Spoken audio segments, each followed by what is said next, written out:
Good morning മക്കളെ. നമ്മുടെ arithmetic sequence page number 15 question number 3. ഞാൻ ഇതിൻ്റെ ഫിഗർ മാത്രമേ വരച്ചിട്ടുള്ളൂ. ക്വസ്റ്റ്യൻ കുറേ ഉണ്ട്. വലുതായിട്ടൊന്നുമില്ല, പക്ഷേ ക്വസ്റ്റ്യൻസ് ഭയങ്കര എക്സ്പ്ലനേഷനാണ്. അപ്പം ഞാൻ ചുരുക്കി പറയാം അല്ലേ.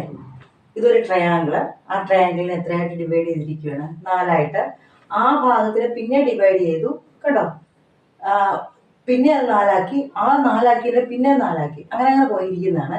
ഇത് ടെക്സ്റ്റിൽ റെഡായിട്ടാണ് മാർക്ക് ചെയ്തിരിക്കുന്നത്, അതായത് ഷെയ്ഡ് ചെയ്തിട്ടുണ്ട്. നമുക്ക് ഓരോ ക്വസ്റ്റ്യൻസ് ആയിട്ട് നോക്കാം. How many triangles red triangles are there in each picture? ഇത് ഫസ്റ്റ് പിക്ചർ, ഇത് സെക്കൻഡ്, ഇത് തേർഡ്.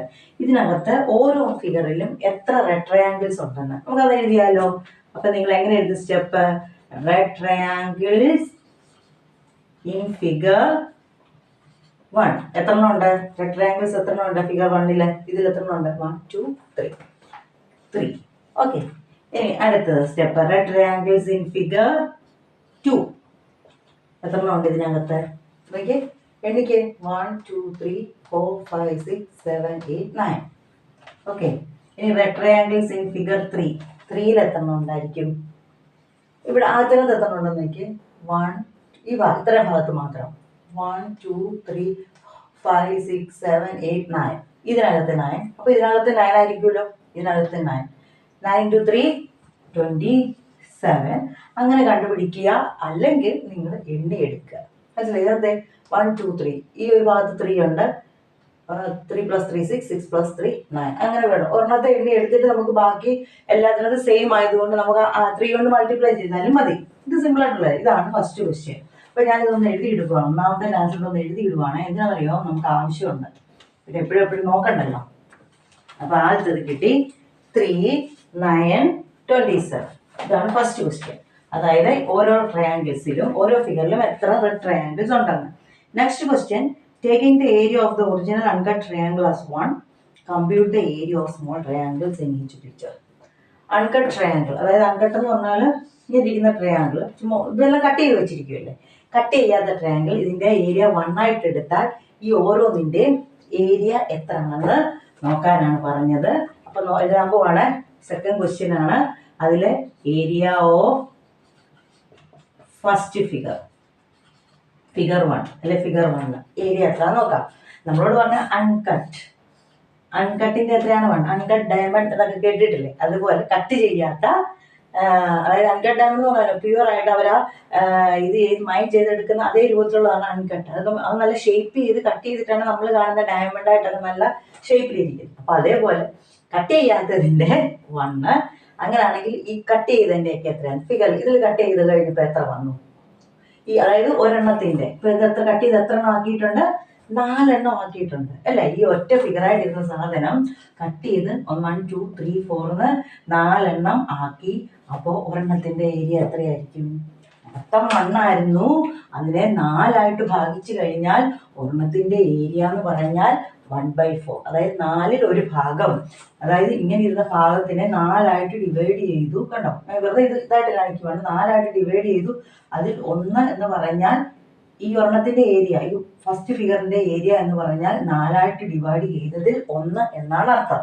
അപ്പൊ നമുക്കിവിടെ എന്നാ എഴുതാം? ഫസ്റ്റ് ഫിഗറിന്റെ ഏരിയ എത്രയായിരിക്കും?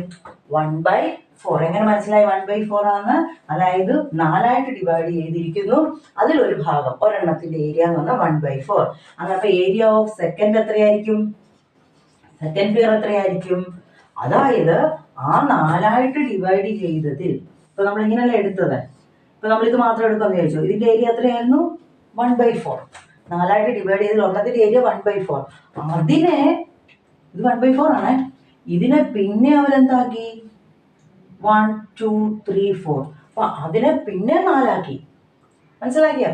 അതായത് 4 ആയിട്ട് ഭാഗിച്ചതിൽ ഒരു ഭാഗത്തിനെ പിന്നെ അവര് കട്ട് ചെയ്ത് 4 ആക്കി. അപ്പൊ ഈ ഒരെണ്ണത്തിന്റെ ഏരിയ എന്ന് പറഞ്ഞാൽ ഇതിന്റെ 1/4. അപ്പൊ നമുക്ക് ഓൾറെഡി ഇതിന്റെ ഏരിയ എത്രയുണ്ട്? 1/4 ഉണ്ട്. അതിനെ പിന്നെ 1/4 ആക്കി. അപ്പൊ 1/4 × 1/4 1/16.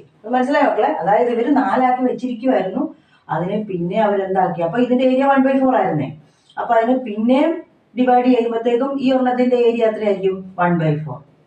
ഈ കേസിൽ 1/4. അപ്പൊ മൊത്തം, അതായത് ഈ കുഞ്ഞിന്റെ ഏരിയ എന്ന് പറയുന്നത് 1/4 ഇൻറ്റു 1/4 ആയിരിക്കും, 1/60. അപ്പൊ തേർഡിന്റെ എത്ര ആയിരിക്കും നിങ്ങളൊന്ന് പറഞ്ഞു? തേർഡ് എന്ന് പറഞ്ഞാൽ എന്താണ്? അതിന് പിന്നെ ഇത് കണ്ടോ, നോക്കിയാണ് ഇച്ചിരി വലുതായിട്ട് കാണിക്കാം. ഇത് 1/4 ആക്കി,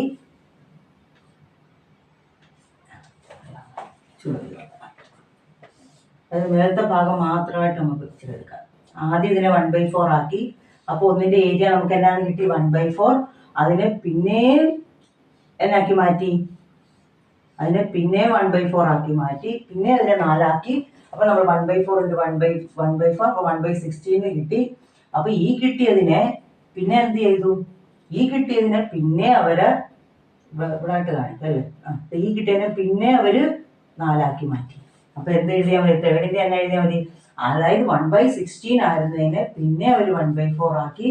അപ്പൊ എത്രയായിരിക്കും? 1/64. 1/64 എന്ന് ആയി. മനസ്സിലായോ?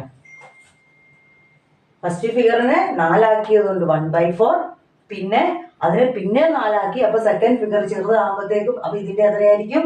1/4 ഇൻറ്റു 1/4 1/16. ആ ഫിഗറിനെ പിന്നെ അവർ ചെറുതാക്കി. അപ്പൊ അതിന് തന്നെയാണ് 1/16 ഇൻറ്റു പിന്നെ അതിനെ 4 ആക്കിയത് കൊണ്ടാണ് 1/64 കിട്ടിയത്. അപ്പൊ നമുക്ക് അത് സെക്കൻഡിന്റെ ആൻസർ കിട്ടിയത് അതൊന്ന് എഴുതിയിടാം. 1/4 1/16 1/64. നമുക്കിതിന്റെ ആവശ്യമുണ്ട് ഇനി, അതുകൊണ്ടാണ് കേട്ടോ. ഇനി ഓക്കെ, അടുത്തത് തേർഡ് എന്നാ ചോദിച്ചിരിക്കുന്നത് what is the total area of the red triangles. ഓരോന്നിനകത്തും റെഡ് ട്രയാങ്കിൾസിന്റെ ഏരിയ എന്നാണ്.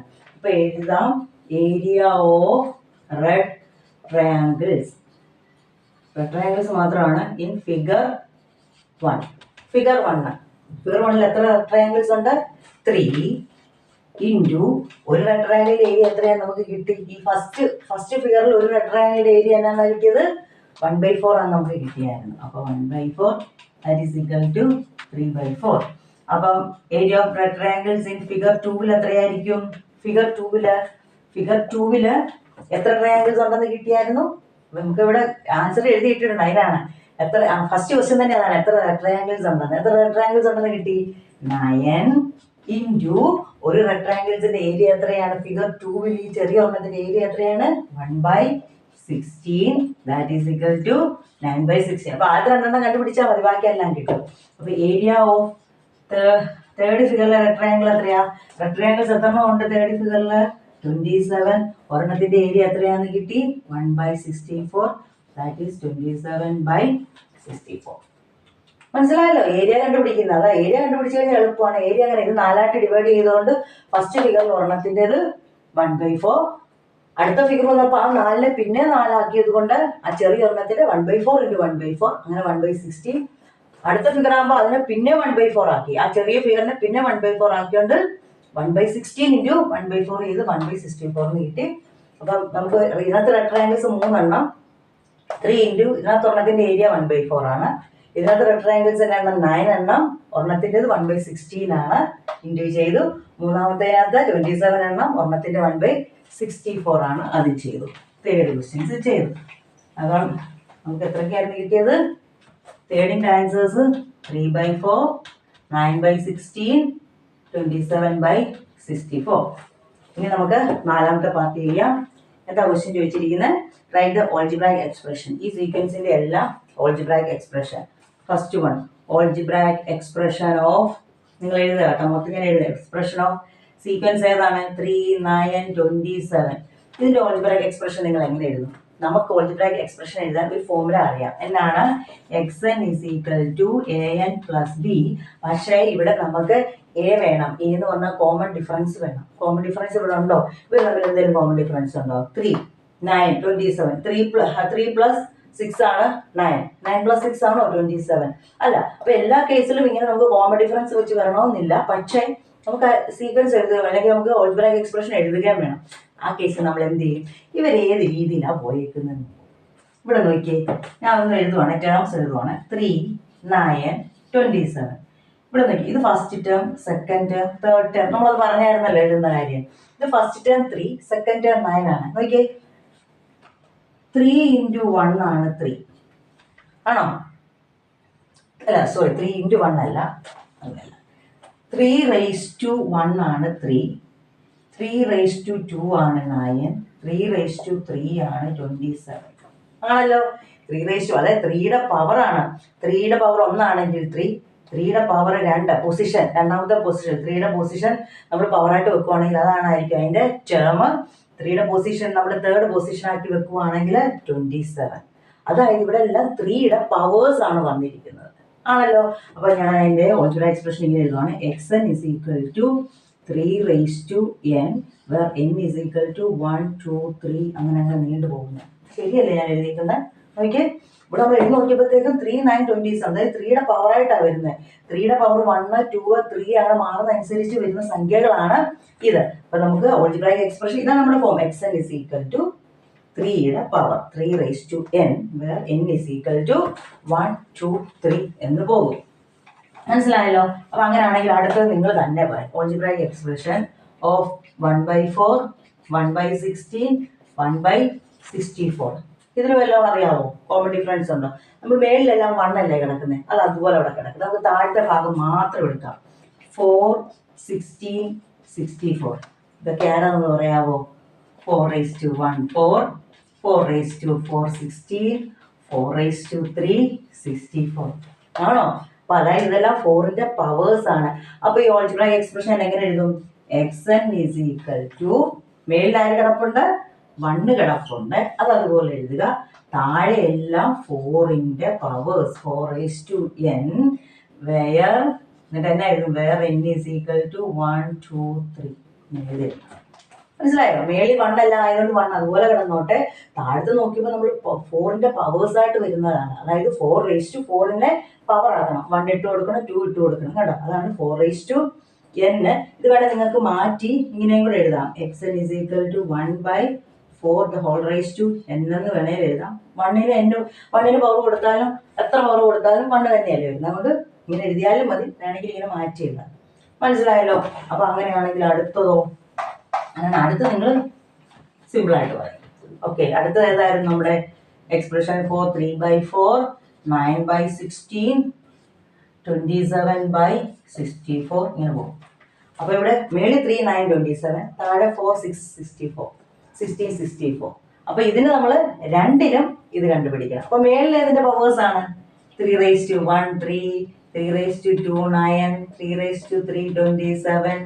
താഴെയോ 4 raised to 1, 4, 4 raised to 2, 16, 4 raised to 3, 64 അങ്ങനെയാ പോകുന്നത്. അപ്പൊ അങ്ങനെയാണ് ഓൾജിബ്രായിക് എക്സ്പ്രഷൻ നിങ്ങൾ എങ്ങനെ എഴുതും? xn is equal to മേളിൽ ആരുടെ power? 3 raised to n by താഴെയോ 4ന്റെ പവർ. കേട്ടോ, മേളിൽ 3യുടെ പവേഴ്സ്, താഴെ 4ന്റെ പവേഴ്സ്. വേണേൽ നമുക്കിത് മാറ്റി 3/4 the whole raised to n, where n is equal to 1, 2, 3 എന്ന്. മനസ്സിലായോ മക്കളെ? ഇത് സിമ്പിളാണ്. നിങ്ങൾക്ക് ഇച്ചിരി പാടായിട്ട് തോന്നുമായിരിക്കും, കുഴപ്പമില്ല. ഒരു 2-3 തവണ വീഡിയോ ഒന്ന് കാണുക നിങ്ങൾ, എന്നിട്ട് തന്നെ ചെയ്ത് നോക്കിക്കുക. ഇത് മനസ്സിലാകും, എന്തായാലും മനസ്സിലായി. ഇത് സിമ്പിളാണ്. ഓൾജിബ്രായിക് എക്സ്പ്രഷൻ നമുക്ക് ഫോർമുല ഉണ്ടെങ്കിൽ പോലും, പക്ഷെ ചില കേസിൽ നമുക്കിത് അപ്ലൈ ചെയ്തേണ്ടി വരും. നമ്മൾ ബുദ്ധി ഒന്ന് പ്രയോഗിക്കണം. സോറി, ചില സമയത്ത് നമുക്ക് ഇതേപോലെ വരാറുണ്ട്. അപ്പൊ നമ്മൾ നോക്കിയാൽ മതി, നമ്മുടെ ആൻസർ അവിടെ തന്നെ ഓൾറെഡി ഉണ്ട്. ഒന്നീ പവേഴ്സ് ആയിരിക്കും, അങ്ങനെ അല്ലെ സ്ക്വയേഴ്സ് ആയിരിക്കും, എങ്ങനെയെങ്കിലും ആയിരിക്കും, കേട്ടോ. നിങ്ങളത് നോക്കി ഒന്ന് ചെയ്താൽ മതി. ഓക്കെ മക്കളെ, എല്ലാവരും നോക്കുക, ചെയ്യാൻ ശ്രമിക്കുക, തന്നെത്താനെ ചെയ്യാൻ ശ്രമിക്കുക. Okay, thank you.